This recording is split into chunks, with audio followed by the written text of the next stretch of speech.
Salut à tous, j'espère que vous allez très bien. Ce week-end, Manchester City va peut-être remporter le 8e titre de champion d'Angleterre de son histoire. Et globalement, depuis des années, on critique le club parce que depuis qu'il a été racheté en 2008 par un fonds d'investissement des Émirats Arabes Unis, l'argent coule à flot à City et on peut reprocher parfois au club de s'être acheté un palmarès plus que construit par son histoire. Et pourtant dans cette vidéo, je vais essayer de vous montrer que Manchester City a une histoire, que c'est un club qui est déjà centenaire et vous montrer qu'il y a eu des réussites par le passé dans le club. C'est parti. Alors pour commencer, je tiens à préciser que je défends pas du tout le modèle de City qui pour moi est vraiment pas bon du tout, enfin plutôt un modèle ennemi du football comme celui du Qatar au PSG, comme celui de l'Arabie Saoudite avec Newcastle tout récemment. Ce que je veux surtout vous montrer, c'est que c'est pas parce que un club a complètement changé d'identité via un rachat notamment en 2008 que il faut oublier toute l'histoire qu'il a pu vivre, et l'histoire de Manchester City est finalement plutôt riche.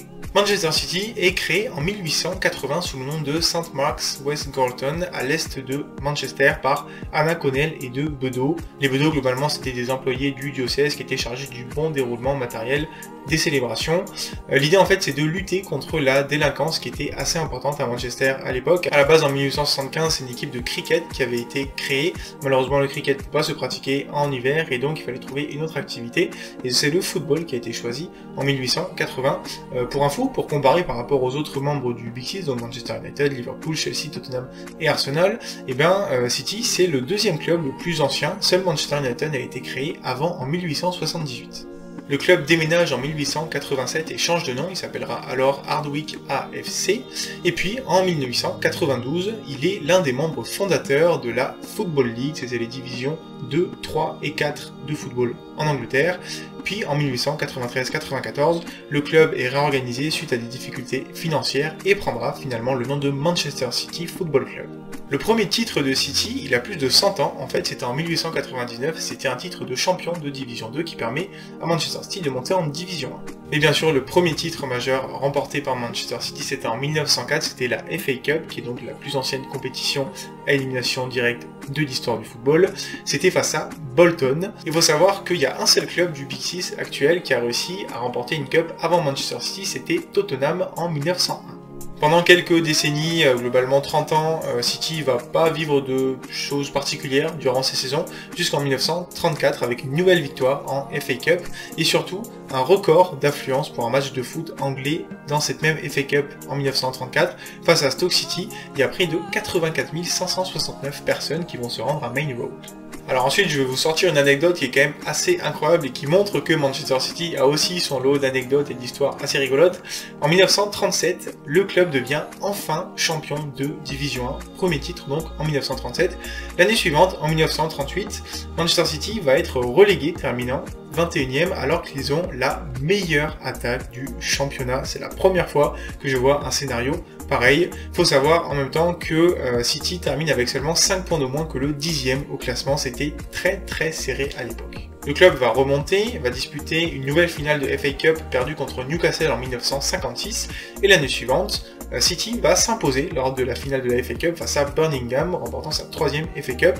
Finale qui va être assez célèbre notamment parce qu'un des joueurs de City, Bert Trautmann, va continuer à jouer alors qu'il s'était cassé la nuque, tout simplement.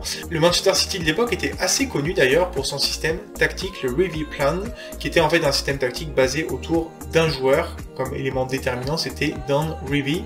Et je pense qu'un jour, je vous ferai une vidéo dédiée à ce sujet-là qui est assez intéressant. Le club connaît à nouveau la Division 2 en 1963, va remonter en 1966, puis lors de la saison 67-68, c'est le début de l'âge d'or, globalement, du XXe siècle pour Manchester City. Un nouveau titre de champion d'Angleterre, le deuxième de l'histoire du club, notamment grâce à une victoire lors de l'ultime journée 4-3 contre Newcastle, qui permet à City de rester devant le rival Manchester United. Derrière, c'est plusieurs titres qui vont être remportés à la fin des années 60, début des années 70. On a la FA Cup, encore une fois, en 1969, 2 League Cup en 1970, 1976, également 2 Community Shield, 1968-1972, et surtout un trophée européen. Certes, City n'a toujours pas gagné la Ligue des Champions, notamment sous Guardiola. Par contre, City a déjà remporté une compétition européenne, c'était la Coupe d'Europe des vainqueurs de coupe en 1970. J'avais fait une vidéo sur la C2, je vous la remets en description, je vous avais notamment parlé de Manchester City à ce moment-là. À partir des années 70, finalement, c'est une période assez morne pour Manchester City qui va débuter avec des relégations, des remontées, City va quand même être un des membres fondateurs de la Première Ligue en 1992 avant de redescendre en 1996. Le summum de la tristesse et en même temps une anecdote assez intéressante, c'est qu'en 1998, Manchester City connaît la 3e division anglaise et devient seulement le 2e club de l'histoire à être vainqueur d'une Coupe d'Europe mais à connaître le 3e échelon national. Le premier club, c'est le FC Magdebourg en Allemagne. Suite à cette descente en 3e division, il y a un nouveau cycle qui va être enclenché et City va très vite retrouver la division 2, puis la division 1, la première ligue, va même retrouver la Coupe d'Europe lors de la saison 2002-2003, une première depuis 25 ans alors, et puis pendant les années 2000 jusqu'en 2008, ils vont enchaîner saison moyenne et éventuels qualifs en Coupe d'Europe, avant donc le rachat par le fonds d'investissement des Émirats Arabes Unis en 2008, et ensuite la suite qu'on connaît et un palmarès qui est quand même maintenant très garni. Bon, finalement, si on fait le compte avant 2008, il y a quand même pas mal de titres qui sont remportés par City. Il y a 2 championnats d'Angleterre, 4 FA Cup, 2 League Cup, également une Coupe d'Europe.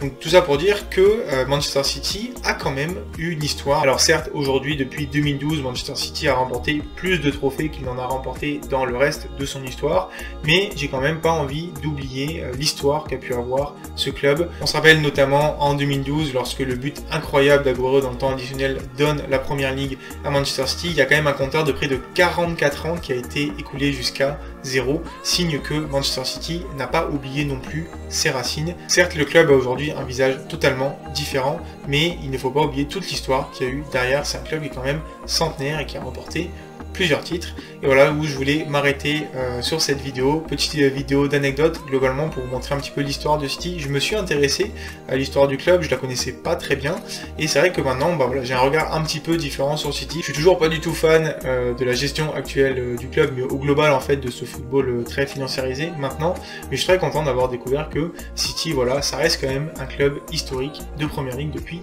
très longtemps. J'espère que vous aurez appris 2-3 trucs dans cette vidéo, qu'elle vous aura plu. Si c'est le cas, n'hésitez pas à liker la vidéo, la partager, me le dire en commentaire. Et pour terminer, je vais vous proposer une question un petit peu clivante. Est-ce que pour vous, Manchester City est un club historique d'Angleterre? Je vous laisse me répondre en commentaire et je vous dis à très bientôt pour parler foot. Ciao ciao tout le monde.